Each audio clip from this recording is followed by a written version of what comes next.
بسم اللہ الرحمن الرحیم۔ محترم ناظرین، السلام علیکم ورحمۃ اللہ وبرکاتہ۔ آج جو نسخہ ہم آپ کی خدمت میں پیش کرنے جا رہے ہیں اس نئی ویڈیو میں، یہ نسخہ بھی الرجی، خارش، خاص کر خشک خارش جو ہے پرائیویٹ پارٹس پہ ہو، ٹانگوں پہ ہو، جسم کے بدن کے جس حصے پہ بھی ہو، انشاءاللہ پرانی سے پرانی خارش حد 3 دن گارنٹی کے ساتھ، انشاءاللہ پورے دعوے کے ساتھ یہ نسخہ میں آپ کو بتانے لگا ہوں۔ خارش الرجی 3 دن میں مکمل طور پر انشاءاللہ صفایا ہو جائے گی۔ تو آپ نے ناظرین کیا کرنا ہے، 1 چمچ آپ نے اجوائن لینی ہے دیسی۔ یہ ہر گھر میں، ہر کچن میں موجود ہوتی ہے، ہر گھر کی یہ بڑی اہم چیز ہے۔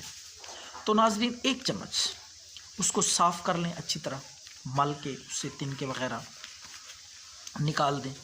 تو صاف جوائن 1 چمچ لے کر آپ نے اس کے ساتھ آپ نے 1 کپ پانی لے لینا ہے۔ 1 کپ پانی میں یہ ڈال کے اور ساتھ میں آپ نے تھوڑا سا 1 چمچ کے برابر گڑ ڈال لینا ہے، گڑ، دیسی گڑ۔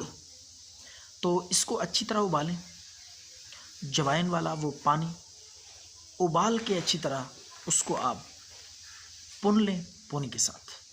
اس کے بعد اتار کے آپ نے اس میں تھوڑی سی آپ نے ہلدی شامل کر لینی ہے۔ اتارنے کے بعد جب نیم گرم رہ جائے تو اس میں تھوڑی سی ہلدی مکس کر کے یہ آپ صبح اور شام کو کم از کم 3 دن استعمال کریں۔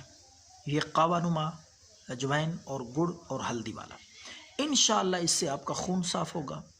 خون کی گرمی جو ہے، جس وجہ سے خارش الرجی پھوٹتی ہے اور جانے کا نام نہیں لیتی، انشاءاللہ خون صاف ہوگا، خون کی گرمی ختم ہوگی، جلدی امراض سے مکمل طور پہ آپ کو انشاءاللہ افاقہ ہوگا اور معدہ آپ کا انشاءاللہ کام کرے گا اور معدے کی تمام جملہ امراض اس سے بھی شفا اور صحت نصیب ہوگی۔ تو ناظرین یہ نسخہ خارش کے لیے اخیر ہے، بہت زبردست آزمودہ دیسی گھریلو سادہ سا نسخہ ہے، اس کو ضرور ٹرائی کریں۔ خارش کے لیے انشاءاللہ خارش جڑ سے ختم ہو جائے گی۔ دعاؤں میں یاد رکھیں۔